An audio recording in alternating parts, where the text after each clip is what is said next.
ચાલો ધોરણ 6 આજે આપણે ચેપ્ટર 8મું બિરબલની યુક્તિ એ આપણે આગળના લેક્ચરમાં એના વિશે પાઠ ભણી ગયા. તો હવે એનો અભ્યાસ અને સ્વાધ્યાય આપણે આજે તૈયાર કરવાનો છે.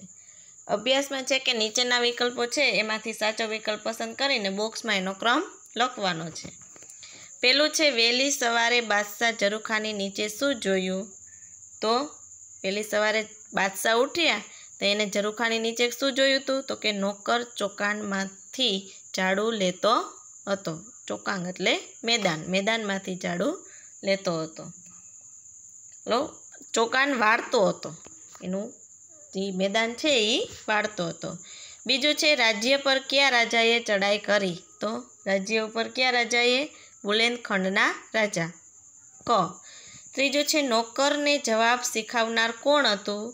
તમને બધાને ખબર છે જવાબ શીખવનાર કોણ હતું? બિરબલ. બ.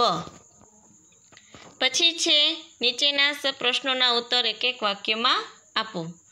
કે બુલેનખંડનો રાજા પરત કેમ ફર્યો? બુલેનખંડનો રાજા છે એ પાછો કેમ વહી ગયો? તો કે બાદશાહ અકબર પોતે જ લશ્કર લઈને રણ મેદાનમાં આવે છે એવા સમાચાર મળતા બુલેનખંડનો રાજા પાછો પરત ફર્યો, પાછો ચાલ્યો ગયો. શિરામણ સમયે સેનાપતિએ શા સમાચાર આપ્યા?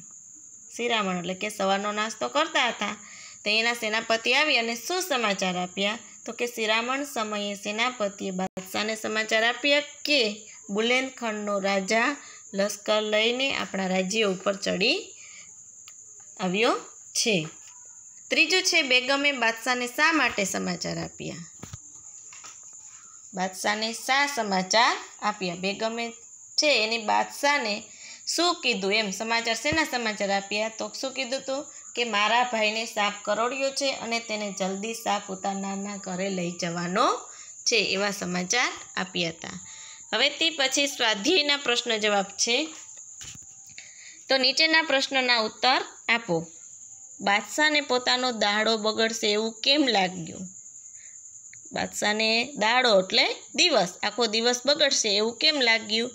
તો કે બાદશાહ સવારના પોરમાં જે ઝરૂખાને નીચે જોયું તો એક ઝાડુવાળો ઝાડુથી મહેલનું ચોકાન એટલે કે મહેલનો મેદાન છે એ વાળતો હતો. તો બાદશાહને જોઈ ઝાડુવાળાએ ઝાડુથી પોતાનું મોઢું સંતાડી દીધું અને બાદશાહને લાગ્યું કે હવે સવારના પહોરમાં આ ઝાડુવાળાનું મોં જોવાથી મારો આખો દિવસ બગડશે. સાંજે જમતી વખતે રાજા કેમ ગુસ્સે થયા? શું કીધું? સાંજે જમતી વખતે રાજા કેમ ગુસ્સે થયા?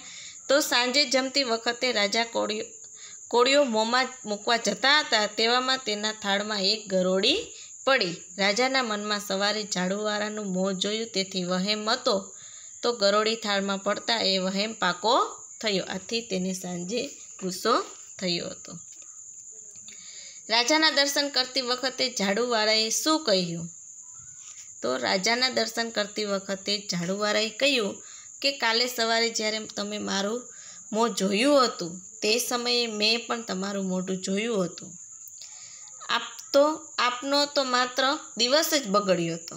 જ્યારે આપનું મોં જોવાથી મારો તો કેદખાને જવાનું થયું અને ફાંસીની સજા પણ ભોગવવી પડી. તો આપણા બંનેમાંથી કોણ વધારે અપશુકન્યા છે? શું કહ્યું હતું એવું રાજાને એને પૂછ્યું. ચોથો છે અંતે રાજાએ પોતાનો ખોટો વહેમ શું કહીને દૂર કર્યો? અંતે રાજાએ એનો જે ખોટો વહેમ હતો એ શું કહીને દૂર કર્યો? તો રાજાએ બિરબલ આગળ કબૂલાત કરી કે શકુન અપશુકનનો અંગેનો પોતાનો વહેમ ખોટો હતો. રાજાએ ઝાડુવાળાને છોડી દેવાની તેમજ સરપાવ એટલે ઇનામ આપી માનભેર ઘરે પહોંચાડી દેવાની આજ્ઞા કરી. આમ રાજાને પોતાનો જે વહેમ ખોટો હતો એ દૂર થયો. તે પછી એની નીચે છે તમે જીવનમાં અનુભવેલા કે જોયેલા ચાતુર્ય પ્રસંગ વિશે 8-10 વાક્ય લખો.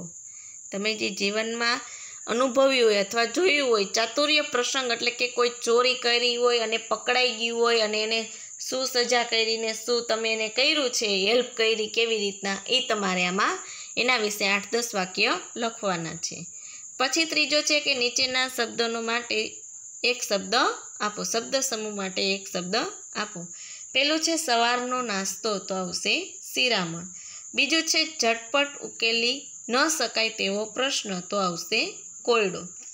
ત્રીજું છે કાળના જેવા મોંવાળું, તો કાળમુખું.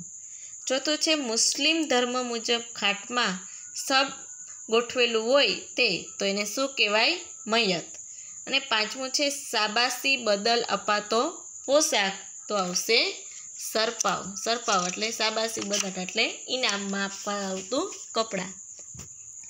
પછી ચોથો ક્વેશ્ચન છે કે બાદશાહ દ્વારા બોલાવેલા ગમે તે 4 વાક્યો પાઠમાંથી શોધીને લખો. બાદશાહે જે 4 શબ્દ બોલ્યા હોય એ આપણે પાઠમાંથી તમારી રીતે શોધીને લખવાના છે.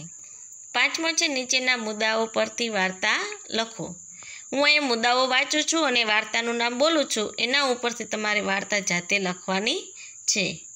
એક નાનું ગામ, યુવાનો ભણેલા, વૃદ્ધા વ્યવહાર કુશળ, ગામમાંથી જાન જવી, જાનમાં વૃદ્ધને ન લઈ જવા, જાનમાં માત્ર જુવાનો જ, કન્યા પક્ષની તરત, જવાબ આપો તો જ કન્યા પધરાવીએ, ગામનું તળાવ ઘીથી ભરેલું આપો, યુવાનોની ચિંતા, સંતાઈને આવેલા વૃદ્ધોનો જવાબ, પહેલાં તળાવ ખાલી તો કરી આપો, કન્યા પક્ષનું કહેવું, જાનમાં એક વૃદ્ધ જરૂર આવ્યા હશે. ઘરડા ગાડા વાળા, આ એની વાર્તાનું નામ છે. આની ઉપરથી તમારે આખી વાર્તા લખવાની છે અને તૈયાર કરવાનું છે. સ્વાધ્યાય અને અભ્યાસ, અને જે સ્વાધ્યાય અને અભ્યાસના પ્રશ્ન જવાબ છે એ બધું પાકી બુકમાં લખી અને પાકું કરવાનું છે.